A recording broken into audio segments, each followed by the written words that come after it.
Dear students, tilting की एक और एग्जांपल करते हैं. A uniform rod AB of length 5 meter and weight 20 Newton.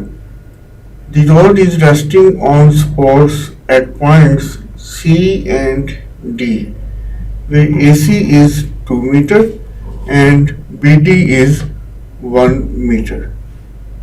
Part A. Find the magnitudes of the reactions at C and D. तो first of all part A करते हैं, उसके बाद नेक्स्ट पार्ट देखेंगे. तो magnitudes of reactions at C and D find out करने हैं. तो हमारे पास ए बी रोड है जिसकी लेंथ है 5 मीटर और उसका वेट 20 न्यूटन है और 20 न्यूटन है और ये यूनिफॉर्म रोड है इसलिए ये मिडल में लाई करेगा. इसकी लेंथ 5 मीटर है, दैट मीन्स ये मिडल में लाई करेगा और ये 2.5 और ये 2.5 मीटर होगी. लेफ्ट पे भी 2.5 और राइट पे भी 2.5 मीटर होगी. और बताया गया कि AC इज 2 मीटर.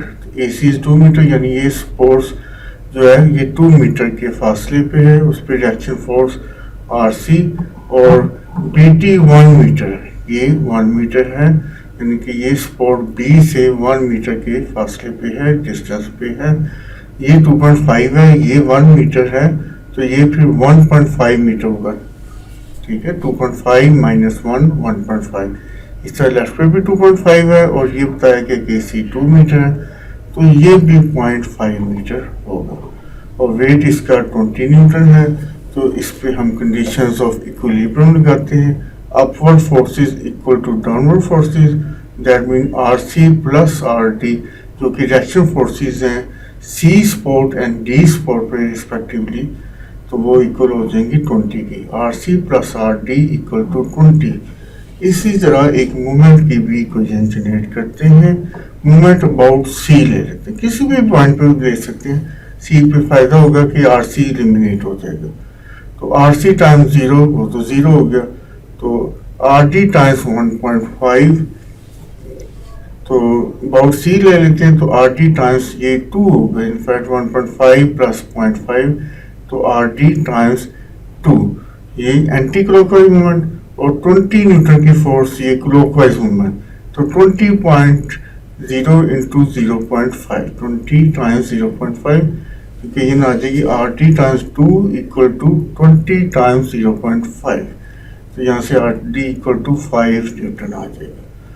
RD की वैल्यू यहाँ पे अप्लाई कर दी 5, तो RC प्लस 5 इक्वल टू 20. तो इसको सॉल्व करें तो RC की वैल्यू 15 न्यूटन आ जाएगी. तो यही क्वेश्चन था कि find the magnitudes of reactions at C and D. Next part में कह रहा है कि particle of weight 12 newton is placed on the rod at point A. Point A पे 12 न्यूटन का वेट अप्लाई कर दिया गया है जी. So that this causes the rod to tilt about C. क्या वो कह रहे हैं कि ये टिल्ट करेगा अबाउट C. तो हमें ये शो करना है कि RD पॉजिटिव नहीं है, ये या तो 0 है या नेगेटिव है, या तो ये 0 है या फिर ये नेगेटिव है. मोमेंट्स ले लेते हैं अबाउट C. तो RC टाइम्स C वो तो C का मोमेंट हम 0 होगा, RC टाइम्स 0 तो 0 हो जाएगा. 20, ठीक है, 20 को फिर हम इसका ये क्लॉकवाइज मोमेंट बनेगा 20 टाइम्स 0.5, 20 टाइम्स 0.5 और ये 12 वाला anti clockwise moment. Second condition of equilibrium है clockwise moment equal to anti clockwise.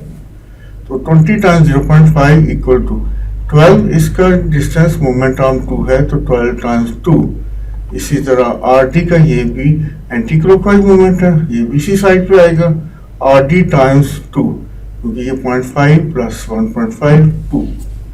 20.0 into 0.5 ये 10 हो गया. 12 टाइम्स 2 24 और 2 RD. इसको सॉल्व किया 24 इधर के माइनस 40 यानी RD -7 आएगा. मीन्स RD नेगेटिव होगा. तो नेगेटिव तो नहीं possible, which is impossible. Therefore there is an anti clockwise movement about C. यानी रॉड टिल्ट करे. रॉड टिल्ट तब ना करता अगर RD की वैल्यू पॉजिटिव आती. अगर RD की वैल्यू 0 आ जाए या नेगेटिव आ जाए तो ये टिल्ट करेगा अबाउट C. एक और पार्ट है A second particle of weight 12 Newton is placed on the rod at point E to hold it in equilibrium. How far must E be from A?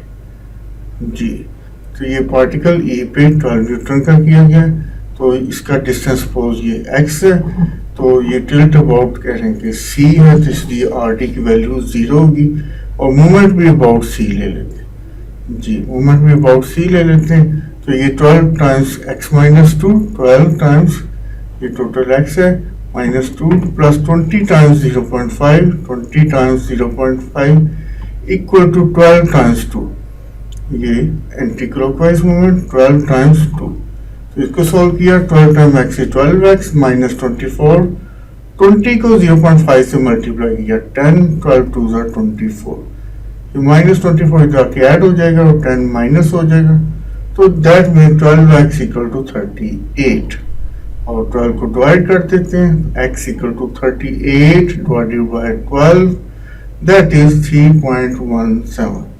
The circuit particle need to be 3.1 centimeter from it to prevent tilting. Thank you.